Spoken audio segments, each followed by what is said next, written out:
Friday, November 29th, 2019, and I'm Dave Sobel. 3 things to know today. All the political moves of the week.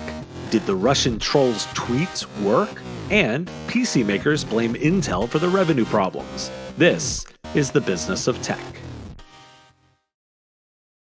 There have been a number of moves on the political front that impact tech. Senate Democrats have introduced a digital privacy bill to strengthen the FTC's enforcement powers over tech companies. The intention is to define a set of rights for citizens around their data. This is not the first bill floated in Congress, as the House has a bill that extends California's privacy legislation.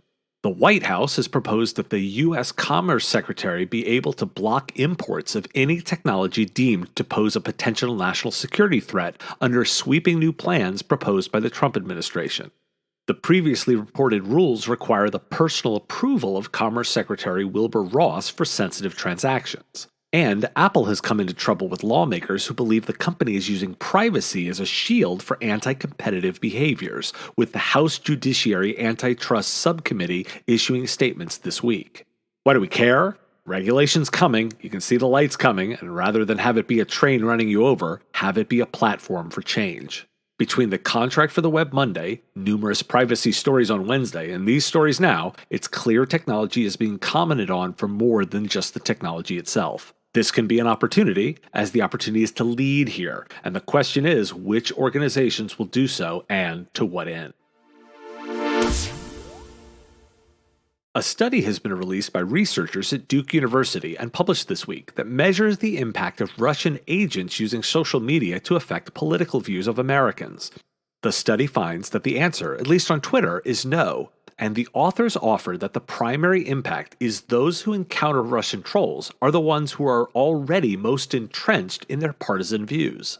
There are disclaimers. The data is from after the 2016 election, focusing on political views within a 1-month period in 2017. And the researchers identify that foreign election interference should still remain a concern. Why do we care? The actions and the effectiveness are 2 distinct components to analyze. The researchers are right to point out that the attempts alone are notable, and anyone who does marketing will confirm that not all marketing is always successful. Just because it wasn't successful doesn't mean it won't be in the future. This doesn't address misinformation as a systematic problem as well.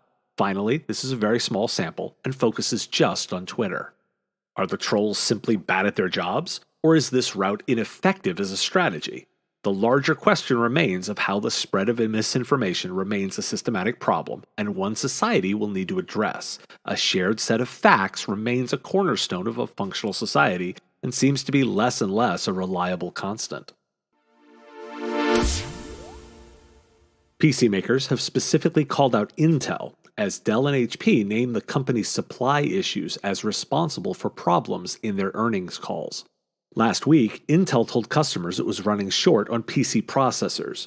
On Tuesday, Dell issued lower revenue guidance for its 2020 fiscal year, and HP noted on their earnings call that Intel's situation could affect HP's revenue, although did not provide revenue guidance. Gartner estimated PC shipments increased in the second and third quarters and cited Windows 10 upgrade opportunities as the reason. Why do we care? Well, this is clearly more motivation to close out those Windows 7 upgrade opportunities as early as possible in case the projects are affected by the supply shortages. Windows 7 reaches end of life on January 14, 2020. Even for solution providers who do not rely on hardware revenue for profitability, this does have some potential risk for impacting services related to these projects. Get those deals signed. This certainly could be good for AMD, whose shares are up this year.